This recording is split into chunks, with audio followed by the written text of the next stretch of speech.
ራሷን በራሷ ነው ያስጠላችው። ማነው እንድትጠላ ያደረጋት? አብርሃም ምን አድርጎ ነው እንድትጠላ ያደረጋት? ዝም ብለህ ወጥተህ ትቦታረፋለህ እንዴ? ራሷ ናት ልጇን ቤተሰቦቿ ጋር አስቀምጣ መልሳ ልጄ ልጄ እያለች ስታዛጋ የነበረ ስታዝግ የነበረ እሷ ናት። ምን አደረጋት አብርሃም? አብርሃም አትወዳትም አታውቃትም ምናምን ብለህ ትቦተረፋለህ እንዴ? ቦትራፋ እውነቱ ስለወጣ ስለተነቃባት እየየ ማለት ጀመራችሁ። ደግሞ የእሷ ውሸት ማለቂያ የለውምና እኛ የእሷን ውሸት እየደገፍን እንድንኖር ነው የፈለጋችሁ። ሰላም ሰላም፣ ውድና የተከበራችሁ ቤተሰቦቼ እንዴት ናችሁ? ደህና ናችሁ ወይ? እኔ ጋር ሁሉ ሰላም ነው፣ እግዚአብሔር ይመስገን። እናንተም በያላችሁበት ሰላማችሁ ይብዛል። ዛሬ ደግሞ ይሄ መላጣ ቢኒያም ነው ቢኒያም የሚባለው ሰውዬ ዝም ብሎ ይቦተረፋል እየወጣ ማለት ነው።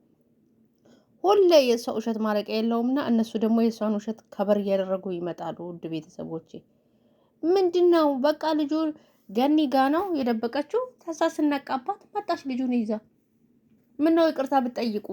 አንድ ቀን አጥፍታ ይቅርታ ጠይቃ ታውቃለች? ምን ነው እኔ ነኝ ያጠፋሁት እኔ ነኝ እንዲህ የሆንኩት ብትል ምንድን ነው? ራሷ የሆነ ዌቲንግ ትሰራለች። መልሳ ደግሞ መታለቃቅሳ የምትመጣ እሷ ናት። ማን የደረሰባት? ማንም አልደረሰባትም እኮ ራሷ ናት። ልጁ እንዳይኖር እያደረገች ያለችው ራሷ ናት። እየተዋረደች ያለችው እሷ ምከሯት። ሚዲያ ላይ ወታችሁ አትቦተረፉ። ከሚዲያ ጀርባ እሷ ምከሯት። ምንድነው እየወጣችሁ እንዴ ነው ወዳ ነው ወዲህ ነው እየሰደባችኋት ምን እያላችኋት ምናምን የምትሉ? መሰደብ ካለባትም ትሰደባለች። ምክንያቱም ስርዓቷን ይዛ መኖር አለባት። ሁሌ ውሸት እያወራች ሁሌ እያስመሰለች የትኛው ነው እስቲ የትኛው ነው የእሷ ጥሩነት ጥሩ አወራች የምትሉትን እስቲ አንድ ነገር ንገሩ። ሁሌ እያስመሰለች ነው። ሁሌ እየቀባጠረች ነው የመጣችው። የትኛው እውነቷ ነው ልትነግረን የመጣው? አንተ ገኒና ሩታ አሁን አቁምና ነው ልጁ ሲወሰድ እንክት አድርጎ ያውቃሉ። ምክንያቱም እሱ ሳቅ እሱ አታረግምና። ስቀጥል ደግሞ ቡዜ ነች የወሰደች ያስባሏት። ቡዜን ለማስጠላል ነበር እንዴ? የጊዜ ጉዳይ ነው እንጂ እኮ ጊዜው ይቀያየራል። ገባ? ቡዜ እንድትጠላ ቡዜ እንድትጠመን ነበር የፈለጉ ሚዲያ ላይ። ግን መልሳ እራሷ ዋጋውን ከፈለች ማለት ነው። ሁሌ ሰውን እየሸወዱ መኖር አይከብድም? ሰው እያወቀ እኮ ነው የሚከተላቸው ስለሚወዳቸው ስለሚያከብራቸው። እሷ ግን ይሄ ሰው እንዲህ ስከተላት ሰው በጣም ናቀች። ለሰው ልጅ ክብር ያላት ሴት ስትሆን እኮ ነው ሰው እሷን የሚያከብራት። ሲጀምር የስድብ ናዳን የወረደባት። ስድብ አይደለም ቢያገኟት በኩርኩም ነበር የሚያጠፋት ከምድረ ገጽ ማለት ነው። ምክንያቱም እሸታ በጣም ያስጠላል። በጣም ነው የምታስመስለው። በጣም ነው የምትገርመው ልጅቷ ማለት ነው። አሁን ለእሷ ወጥተህ ትቦተረፋለህ። አንተ ለነገሩ ሁሌ ወጥተህ እንደተቦታረፍክ ነው። አንተ መላጠ ቢኒያ የምትባል ሰውዬ ማለት ነው።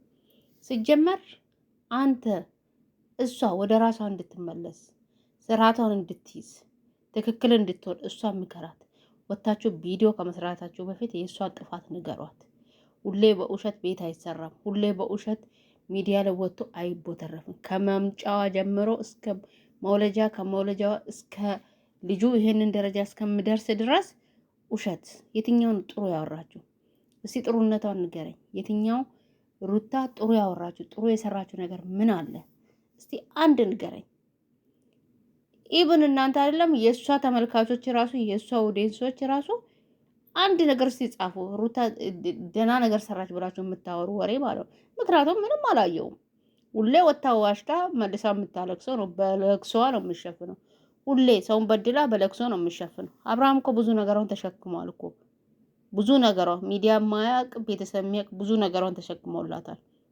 ግን ደግሞ እሱ በዝምታ ሲያልፋት እሱ ምንም ማመጣ ማለት ጀመረች። ሌላ አክት ጀመረች ማለት ነው። ምንም እንደማመጣ ያሳያታል ከዚህ በኋላ ማለት ነው። ከህይወቱ ማትወጣ ተሆነ የራሱን ኑሮ እንድኖር ማትፈቅድ ተሆነ እሱም ወደ ህግ መሄድ ቀላለው። ብርቅ አይደለም። ሁሉ ነገር ቀላለው። እሷ ብቻ ህግ አዋቂ እሱ ህግ አቅም ያለ ማን ነው? ሁሉም ህግን ያውቃል። ሁሉም ከህግ በታችን። ኢብን ባለፈው መጥራት ስትሰጠው እንዴት እንደሆነች አይታችኋል ቤተሰብ። ሰው እውነት ካላት እውነት ትክክለኛ ከሆነች ትናንትና ለምንድን ነው አትሂድ ወደዛ፣ እዚሁ ማውራት እንችላለን፣ እዚሁ ማስተካከል እንችላለን ለምን አሉ? ምክንያቱም ነገሩ ወደ እነሱ እንደሚዞር ስለሚያውቁ ማለት ነው። ስለዚህ አቶ ቦትራፌ ቢኒያ የምትባለው ሰው እያንተ መላጣ ዝም ብላችሁ አትቦትረፉ። የእሷ ትረፍራፊ የእሷ ሰርባጅ እየለቀማችሁ የእሷ ምን ልበልህ በቃ የእሷ ምናምን እየለቀማችሁ አፋችን አትክፈቱ እየወጣችሁ ሚዲያ ላይ ማለት ነው። ብታቅ ሁለቱንም እኩል አይተህ ጥፋት ሲኖርበት አንቺ ይሄንን አጥፍተሻል፣ እሱም ጥፋት ሲኖርበት አንተ ይሄ ነው ጥፋት ነው ማለት ያለብኝ። ለእሷ ወግነ ሁሌ ለእሷ ወግነ ነው የምታወራው። የወገን ካላት ሴት እስቲ እውነት አላት ወይ? በተለይ በትናንትና እውነት አላት ወይ? እውነታዋ ምንድን ነው? አስረዳኝ እስቲ። ሶ አትቦትረፉ እየወጣችሁ